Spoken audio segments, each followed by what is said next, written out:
Hey everybody, how's it going? I'm Brady, and I'm here to welcome you to the dawn of the Bitcoin Renaissance. You are here, and you are special because you're here. So, it is a beautiful time, it's a beautiful day outside. There's a bright orange sun, bright orange future. I don't need this one. Bright orange sun shining down upon us. But more importantly, we're here at the dusk of the coronavirus, and I hope that you all followed the protocol and started stacking the Swan. You can go to swanbitcoin.com. That's a mandate this year. All right. So we got to start with the fundamental question: what is money? We are here at this Bitcoin Renaissance. It's a big claim, and there's been a lot of big claims that have been made here today. Made on Bitcoin Twitter, made in books, made on podcasts, made in videos. I'm going to show you a video a little bit later in this talk with a lot of big claims, and you might watch it as a relative noob, or if you show it to a friend or family member, they'll be like, dude, that's crazy, you guys are insane, you're in a cult, laser eyes, like, I don't know, I don't want anything to do with this. But I'm going to try to talk today to lay a foundation about why those claims actually do have merit. So we're going to start with, what is money? So money is a language. It is the product of human civilization, one of the base products of human civilization. So when we first started, collaborating with one another, we developed language. We communicated our wants and our needs to each other. We started to develop solutions based on that communication to each other. And that was basically the founding of civilization, was language, being able to communicate with each other. So money is also a language, a special kind of language that communicates those needs and wants across space and time and allows us to build up technologies or solutions to those needs and wants over time.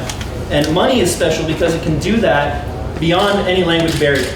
We can all understand the basic substitution for the value of a good or a service.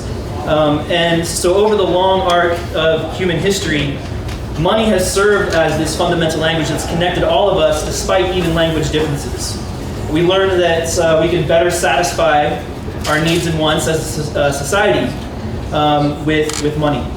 So we naturally began to find a way to find better money, basically. We sought better money. Like, it's just a natural instinct. It's part of the incentive of money is to find a better way to facilitate this language, a better version of this language.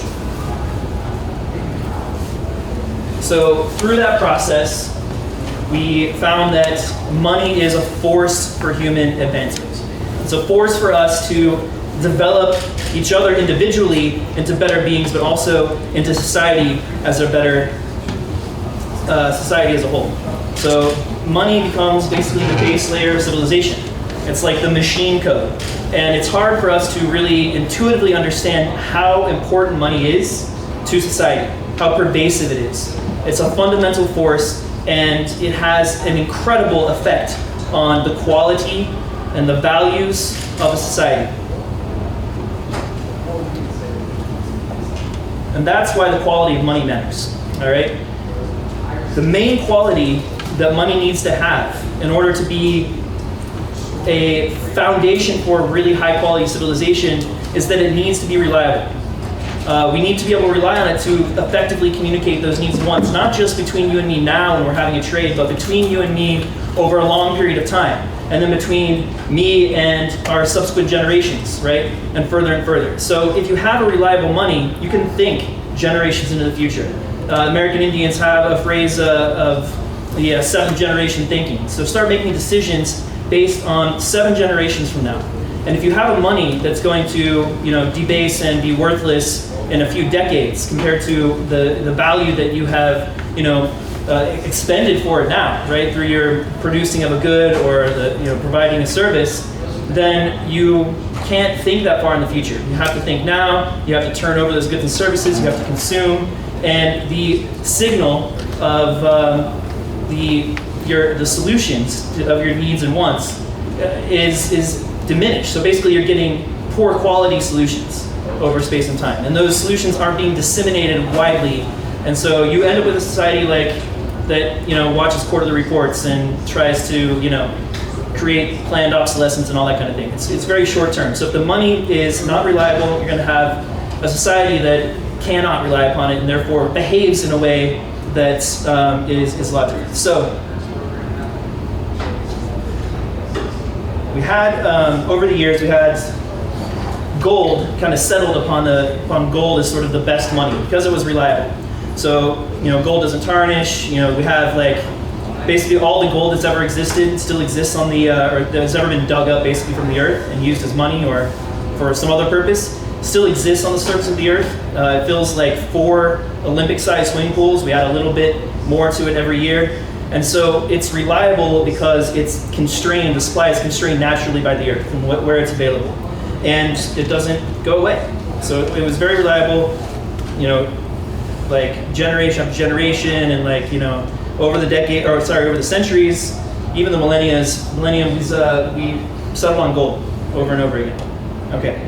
So we found this quality money over and over again, but people fuck it up. This is what happens. So let's dive into a couple of stories about how people have fucked up this great money that the earth has given us. All right. First, we're going to look at the rise and fall of the Roman Empire. So the first money that really started to give rise or create a foundation for the rise of the Roman Empire was called the Is Revolutionized, and it was this one is from 500, 600 BC, and they're just little pebbles of gold or of bronze, basically. Then they started branding them because branding is important. So they started casting them with little symbols and stuff like that. And this served as sort of the birth of the Roman Empire, started bringing it up. And they found that eventually this wasn't sustainable. There was monetary reform that happened because of the Punic Wars. There was a bunch of bronze that was brought in from the civilizations east, and it deflated, or basically increased the supply of the money, inflated the value of the money. At the same time, the Roman Empire was taxing the civilization to try to fund this war. And that led to this inflationary spiral that led to the death of this money, the first major money of the Roman Empire. So then there's this monetary form, and you had the creation of the denarius.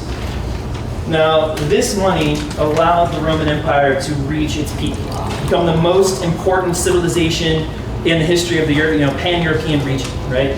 Became a massive, massive, extremely successful civilization, and the reason was that this money, it was silver, maintained the same amount of silver and weight for over not quite, actually almost 500 years, right?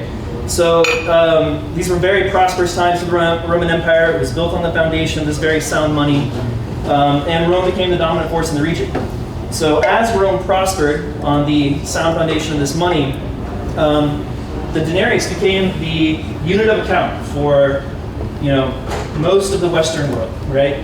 Far and wide through the rest of the world, civilizations would adopt this name for money because it was so trusted and so relied upon and so reliable that other civilizations would create a denarius as well, because people knew about that name. The merchants would come back and forth and trade with the Roman Empire, and they'd either bring these coins or they'd bring the name of it with them. It just inspired trust and inspired reliability, a sense of reliability just in the name of the coin itself. Okay, so Emperor Nero, who you might know is just kind of a guy who has been vilified in Roman history for a lot of things. Well, he also started the debasement of this money, so you can add that to the list, along with the burning of Rome and all that. After Nero started this debasement of the denarius around 50 AD, it just was downhill from there. Successive emperors, they always pressed more money. They eventually, until the reign of Caracalla in 200 AD, it was barely 40% silver in the coin. And so this was the moment when, and I don't think coincidentally, the empire reached the limit of its expansion. There were no new territories left to conquer. The policy wasn't active debauching the currency, and it just started to hyperinflate from there. So it became completely unreliable, and by 350 AD, it was down to 5% silver. And when that starts happening, civilizations resort to taxes, which is very fun. So this is sort of the end of the decline of an empire. You have a hyperinflating currency, you've got to get resources, so you start taxing, and this once strong currency now is basically worthless. You can't even use that to provide reliable taxes, and so you're like trying to tax all kinds of things, all kinds of goods and services directly, like cattle services or silk dyeing or whatever. You're trying to tax that directly. So this was basically the end of the Roman Empire. And you can see in this population graph, like this was the height of the Roman Empire. This is where the denarius started being debased, and it went from about 1 million people in a shining city on a hill all the way down to about 50,000 people by 500 AD. And this coincides perfectly with the rise and fall of the denarius. All right, so then we spend a good half a millennium in the darkness. So good night to the Roman Empire, but good morning to the rebirth of Rome. And sound money was rediscovered, this time in the form of a gold coin called the florin. And nothing necessarily was accomplished here that was novel. It was just a new, another coin. Coins are still, being traded all over the place in Europe. But what was special about the florin over time is that it maintained its integrity, maintained its weight of about 3.5 grams of gold, pure 24 karat gold, which spanned an astounding 4 centuries. And so the florin became the reserve currency across all of Europe. And like the denarius before it, the florin created this monetary foundation to build generational wealth. So people could begin to think long term and build beautiful, architectural wonders like this cathedral in Florence. It took 140 years to build. It's still the largest all masonry dome in the world. So the florin laid the foundation for this incredible, work to be accomplished, because people could rely on the fact that the value of the florin was going to be around again in 100 years, 150 years, 200 years. So you could create these extremely far-fetched, far-thinking ideas. Think for the future. Your greatest dreams can be realized because you actually have a money that you can sit and think long-term. Of course, the era was also known for incredible art, and the riches and the reliability of the money allowed 50-year incredible paintings to be done like this.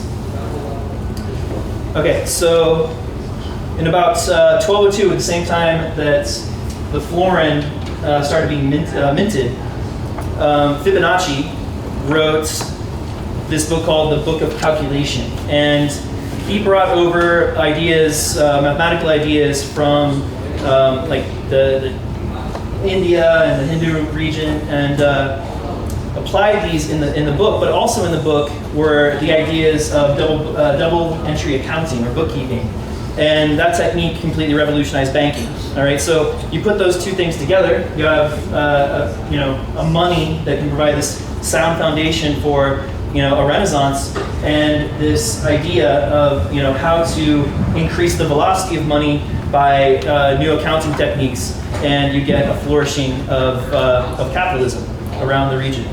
So we'll see here the spread of the florin. So basically it was the reserve currency for all of this area, and the Venetian ducat, which was just a copy of the florin, exact same coin, but was minted in Venice, became the reserve currency of that whole part of the world.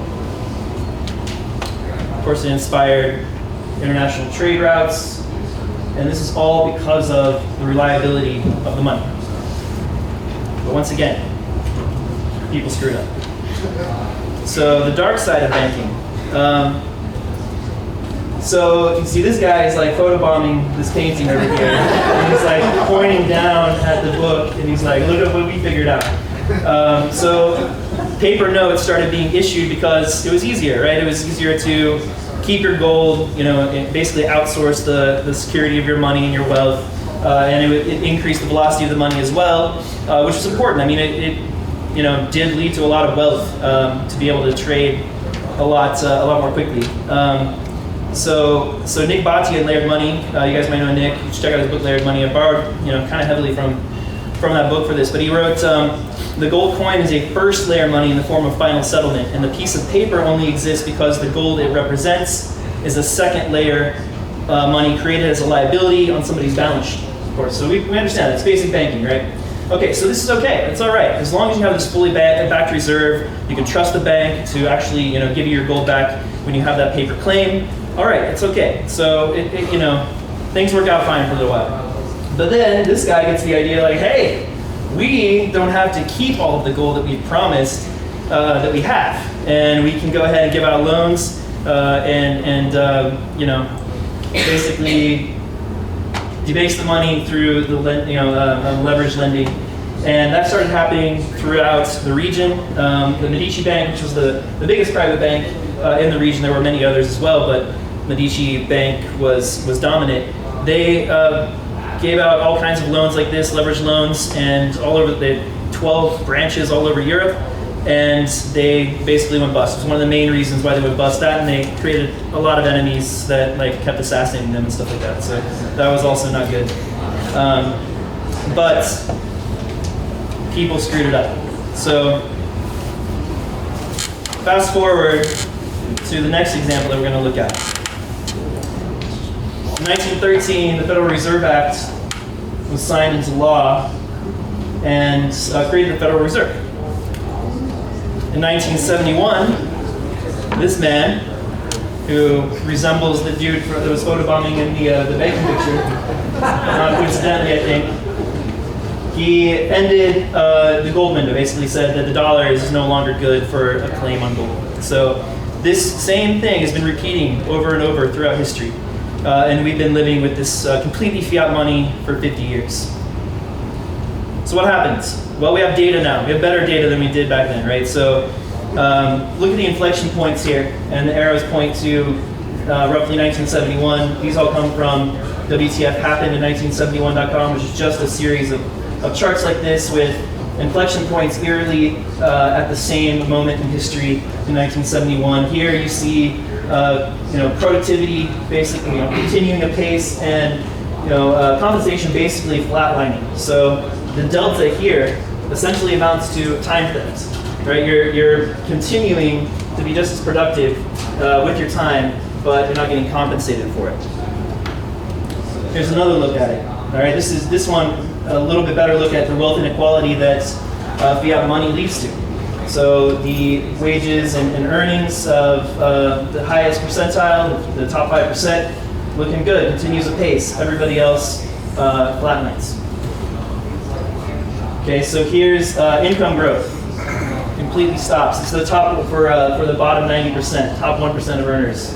All right, now the top 1% are out earning all of the bottom 97 or 90% by 2018. All right, here is a can of Campbell's soup. A great measure of inflation because you can't reduce the size or increase the size too much. So you're seeing here, inflection point, price skyrockets. All right, just another example of CPI. This is not adjusted for inflation. This is the actual CPI being held steady over time, and you can see the massive inflation. And if you don't believe me, here's the occurrence of adjusted for inflation in Google Books. There it is in 1971. They're like, oh, we're going to adjust everything for inflation. Don't worry about it. We're just adjusting for inflation. It's actually more accurate if we adjust for inflation. No, it's not. It's just a way to hide the crime of time theft. And here is the U.S. trade imbalances. We started, we were exporting goods and goods and services that were very valuable to the world for, up until 1971. The cheap export becomes dollar debt. And that's what the United States does. And everything else gets offshore, not everything else, but so much industry and production got offshored because our main export became the dollar. This is what's known as a trifling dilemma, right? Exactly right. This man has done his work. Okay, so here is the number of lawyers and population starting in 1971. They took off. Maybe not coincidentally, the number of incarcerated people took off as well. So these are all things that are obviously multivariate. Like there's lots of causes to all of these things, right? But when you look at them in aggregate and you see an inflection point at the same time over and over again, it makes a good case, a compelling case, that there's something wrong with fiat money, and it doesn't create a very good society, a very fair society, very just, very true society. Okay. So, I'm going to talk about Bitcoin and why Bitcoin can create a better society for us in so many ways. Okay, we've laid out the reason why. It's very simple, right? It's having money that you can rely on. That's all it is. Okay, so as Adam was in here talking about earlier, energy. We can see a renaissance in energy because of Bitcoin for a lot of reasons. One, because we can build massive energy projects because we have a stable, reliable money. Two, we can use Bitcoin mining to capture all kinds of wasted energy. We can use it to basically fund the creation of energy projects like hydro dams in Africa. In fact, this is happening where before the project actually completes, like you have to overbuild energy production for the future. So you can see that your society and your civilization is building toward this area. You have to build energy to allow for the growth of that civilization decades from now. And so you overbuild energy power. And in Africa, there is, I think it's in Tunisia, there is a hydro dam that's being built that is way, over what is needed right now. But the projections say that the demographics are going to grow in this area of Tunisia, and so they're going to build this hydro dam. Well, they can mine Bitcoin, and they are mining Bitcoin, for the next 20 years until the population comes and demands that energy at a higher price. And so the Bitcoin mining becomes, basically it's pushed out of the market because it's not making as much money as selling to the grid. So that's a way to fund the construction of energy that humans will need as civilization grows, right? Wealth inequality. So we looked at this in some charts. Fiat is creating massive, massive wealth inequality. And that has a lot of impacts on society. That creates a lot of sense of injustice, rightfully so, and this just stratification of society where there's very few people who are basically aristocracy that we have this sense that they're ruling the world, right? We all do now. We keep talking about them during our conversations today. They, them. What are they doing? Like this is happening, and it feels like we're talking about some massive conspiracy. It's not a massive conspiracy. It's just the incentives of fiat money creates this kind of society. It doesn't create a society where we're all sort of in it together and we feel like we're sort of fairly compensated and rewarded for the efforts and value that we provide to society. We all feel like we're getting robbed, right? We feel like, I can't move up, I can't make get up in this world. I'm gonna continue to be locked into this 9-to-5 job, earning the same wages for the rest of my life, and that's it, and like the rich get richer and the poor get poor. Well, yeah, that's true. You feel that happening, that's true. So Bitcoin can create a world where you do get to maintain or hold on to for generations the wealth that you have earned through your ingenuity, through your productivity, through your own ideas and your own time. And you can preserve that over time, and in fact, not only preserve it, but it'll probably increase in purchasing power over time. War. How can Bitcoin end war? Well, you can't end war completely, right? But how can you disincentivize war? War is funded through inflation in the most part. It's either inflation or taxes, right? Tax is completely unpopular. It's a lot harder to sneak over tax increases, but inflation is insidious and it happens slowly but surely over the course of your life. So from 1971 to now, we can look back and see these very obvious changes in the value of money over time. But you don't really feel it so much day to day. We are starting to now, or there are periods where the inflation is fast enough for us to really feel it in a visceral way. But if you don't have inflation to insidiously steal the wealth from the population and fund your wars, which happened over and over again throughout history in Rome, for instance, and there's overreach, and there's nowhere else to conquer, and we're far flung and trying to find more, just create wars to gather resources. The Afghanistan war lasted for 20 years and cost $2.4 trillion, and that's not a small amount of money, even when we're hyperinflating this quickly. So, and it's not easy to inflate. I mean, if you can't inflate the money, the government has to raise money to fund wars through taxes. And that's a much better way for the citizens to check the government, because we can say, hey, we're not going to pay our taxes, or I'm not going to vote for you if you're going to increase taxes to fund this war, right? It's easier for us to do that than fight inflation, because we have very little control there. At least you have some control. Privacy. I was completely, I'd given up hope completely that I'd ever live in a world with privacy, or my kids would ever live in a world with privacy. There's 50 cameras and microphones in here today. We all have GPS, or most of us probably have GPS turned on, right? Like, I just had given up. We're going to live in a world of radical transparency, But Bitcoin gave me hope that we can have privacy again, and we can build systems on top of Lightning, for instance. The Bitcoin and the LNP BP stack, the Lightning Network Protocol, the Bitcoin Protocol, which is like a stack akin to the TCP/IP stack that runs the internet. It's the Transmission Control Protocol, Internet Protocol. They're basically mimic each other in terms of the design and the way they support one another. So we're building this stack on top of the Internet Protocol stack that already exists, that not only is like a transfer of wealth, like about a way to transfer wealth and value over the internet in a self-sovereign way. You can also do it in a private way, especially with Lightning Network. But we can also use Lightning Network to send secure encrypted self-sovereign messages to one another. There are apps being built right now that do just that. And there's an app called Zion, and there's Sphinx. And both of those apps, especially Zion, has this vision of building a social media network that is completely uncensorable. And Sphinx, you can already, we can send messages back and forth that are provably from me, provably from my node anyway, and provably completely private through the magic of cryptography. So Bitcoin can give us some privacy back, which I think is necessary for a renaissance. Housing. So there's such things, it's called monetary premium. So when you live in a society with a bunch of debased money that's completely easy and readily available, people start using other assets to store their wealth. And we can see this in the US housing market, the housing markets all over the world.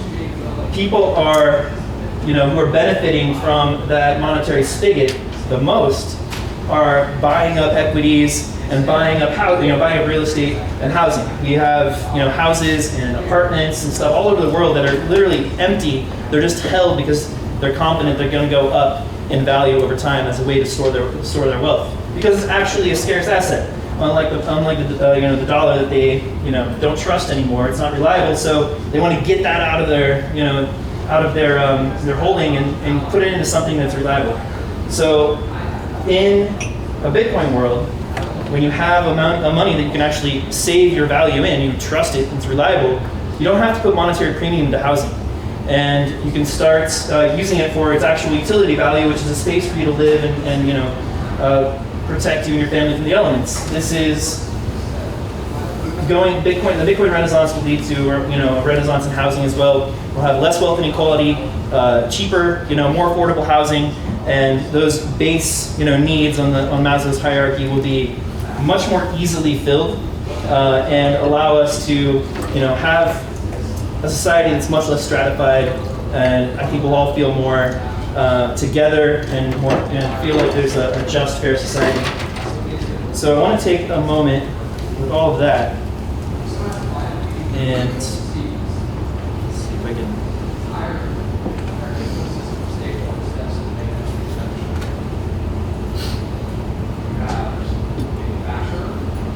Okay. So we at Swan help produce and distribute this about 15-minute video, and I want to end with it. Now, this is the video that said, is maybe viewed as Pollyannish by a lot of people, but I wanted to lay the foundation for some of the claims that Tomer, my colleague Tomer Strolite, who wrote the words and narrated this piece, could be, have a basis. Like, it's actually something real that we can hope for. That there is already dawning a Bitcoin renaissance. Bitcoin is worthless artificial gold. Brady? Shorted it there. Yeah. sailor just tweeted. I know. Isn't that awesome? He was part of it too. My browser doesn't support full screen. What does that mean? Never heard such a thing. The way to do it. I think it's a balling. Open it, get the app, you do that. Oh yeah, I already had it open. There you go. Bitcoin is worthless artificial gold. I'm sure that if there was an easy way to do it, I think it's a scumball like that. Bitcoin is the most superior monetary technology that has ever existed. It's crazy. It's not it's not. It's the same as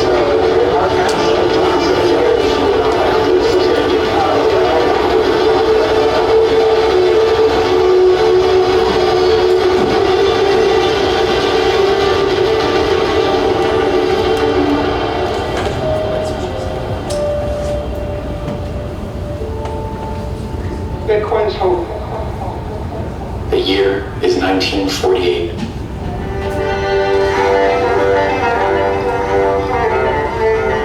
The world is in turmoil. There has been global devastation. Untold numbers of families from Europe, China, Russia, and elsewhere have lost nearly everything. Their factories, their real estate, their stores, their farms, their gold, their art, everything but their very lives. They escape, penniless to new lands. Amidst all this wreckage, with millions dead from World War II, there remain many millions more who must rebuild everything from the rubble. Yet, despite the turmoil, there is hope. There is the unceasing human spirit of creation. The survivors, our stories' families, begin to rebuild. They teach their children this history. They warn of the dangers of tyrants that rise in the shadow of the collapse of money and property rights. But issuing warnings is all they can do. They have no defense against the return of tyranny and monetary debasement, should it happen again.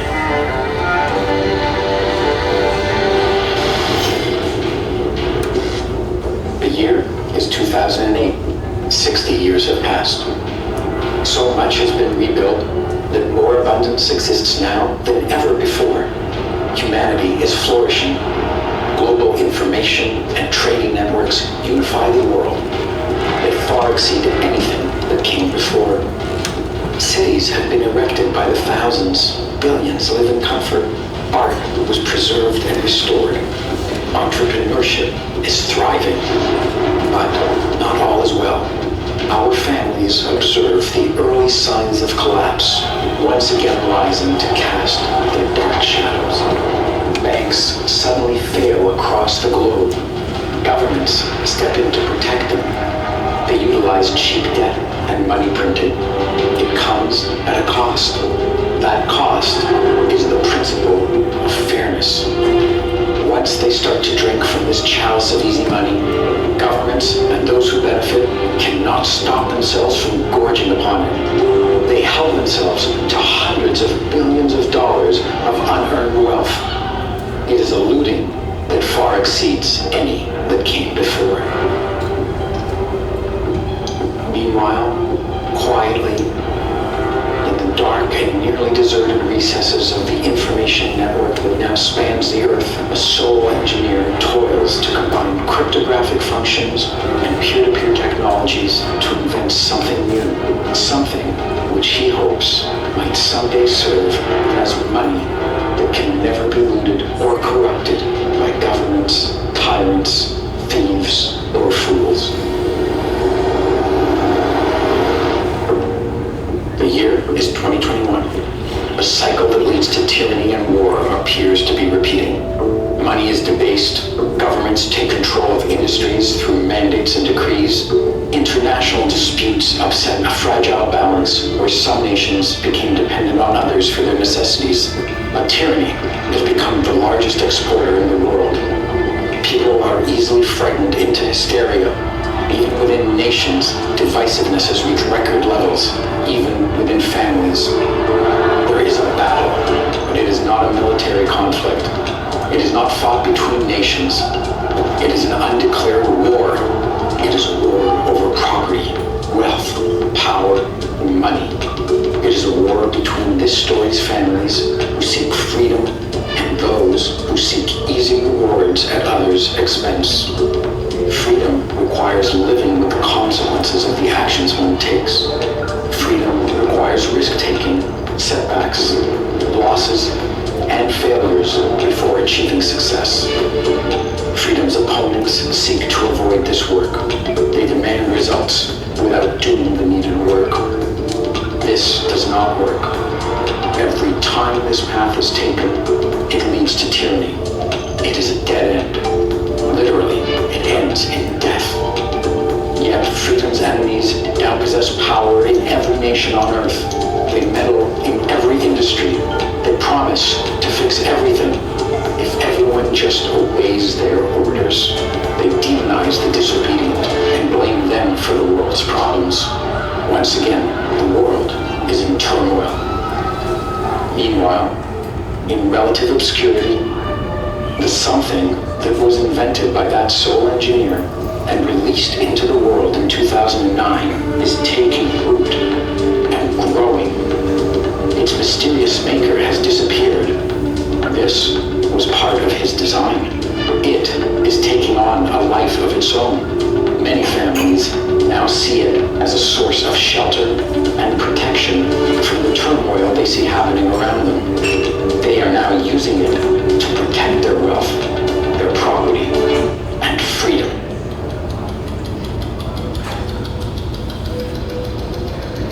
The year is 2048. 100 years have passed since 1948. As happened then, many of the world's currencies collapsed. Many nations fell. Many businesses dissolved. But, unlike 1948, it is not a time of poverty, of devastation, or of war.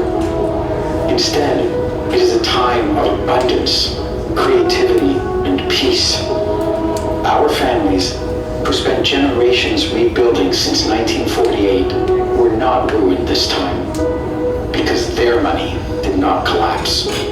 Their money protected them, just as they had planned.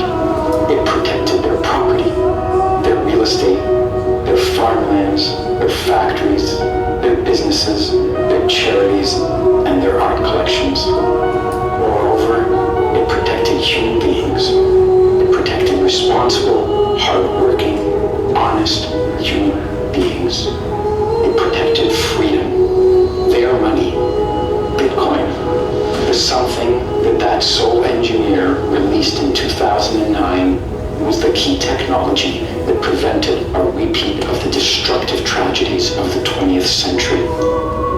The people and families who embraced this incorruptible money were saved. They now engage in multi-generational enterprises which are taking human flourishing to new heights. Agriculture is revolutionized. Gone are the days where farmers are beholden to giant monopolies. Gone are unnecessary pesticides, herbicides, and fungicides. Gone is dead, dry dirt. Gone is low-nutrient food. Gone is the unsustainable, monocrop, unhealthy agriculture of the late 20th and early 21st century. Gone are antibiotics and hormones in livestock. Some of our families restored the land with an agriculture rich in diversity, grown on soil that has naturally regenerated. Livestock, formerly imprisoned in pens, now pastures freely on the plains, contributing to this regeneration. In just 20 years, the earth, the dirt, the land, the soil has healed. The food is delicious, it is nutritious, and it is produced ethically and sustainably. Other families revolutionized education.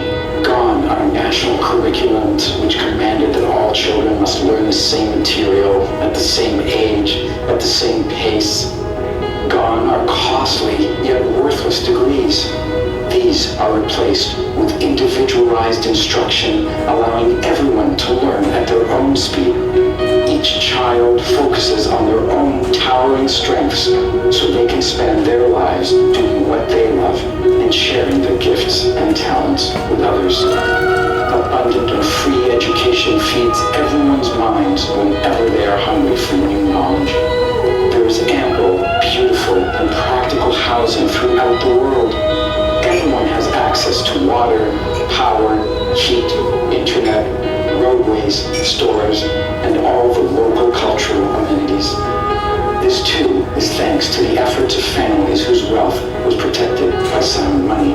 New manufacturing techniques and the elimination of bureaucracy have helped make housing accessible, but most importantly, the end of home price inflation driven by fractional reserve lending is gone. Housing is now affordable to billions. Land serves only as an employed commodity for residences or other productive endeavors, or, as so much of it now is, to be preserved for nature to do with as she pleases. The energy humanity uses has been revolutionized. Inexpensive, small, safe, and clean nuclear generators are deployed all over the world, providing nearly unlimited access to energy for all. Thanks to local energy production everywhere, gone are wars fought over it. This energy abundance exists because it pays to produce energy, since the world's money is earned and secured by energy itself. With defensible freedom, these families ushered in a second renaissance of art and culture. Art celebrating the human spirit of creativity and responsibility. Art exhibiting splendor, beauty, and intelligence. Art that represents civilization's new treasures. It is commissioned, protected, and preserved by those whose wealth is protected and preserved by sound money. This is an age of optimism, hope, creativity, and productivity. The world is building wealth that is no longer measured in the quantity of currency, since the amount of currency is hardly changing. What has wealth become? It is now the sustainable, expanding, uncorrupted productivity of all humanity, enjoyed by all. It is measured in the quality of life of all mankind. The year is 2109. 100 years have passed since the launch of Bitcoin. What began as an obscure project in an unknown place by an unknown person has changed the course of human history. The threat of tyranny arising from monetary debasement is gone. There are no economic crashes. There is sustainable abundance that itself regularly leaps forward thanks to the innovation of free people who combine humanity's cumulative knowledge with their own creativity. It propels mankind forward time and again. We are healthy, our bodies are fit, our minds are sound. Our species is in harmony with nature and the earth. We are done with war. There is neither a reason to nor an ability to seize the wealth of a neighboring group of people. It is far more rewarding to visit them with love than with violence. Those that recognized and took action to protect their wealth for generations in the 2020s formed new dynasties. They create value for the ages. They teach their children the importance of hard, smart, and honest work. They protect the future by preserving the decentralization of Bitcoin. This will go on, undisturbed, for thousands of years.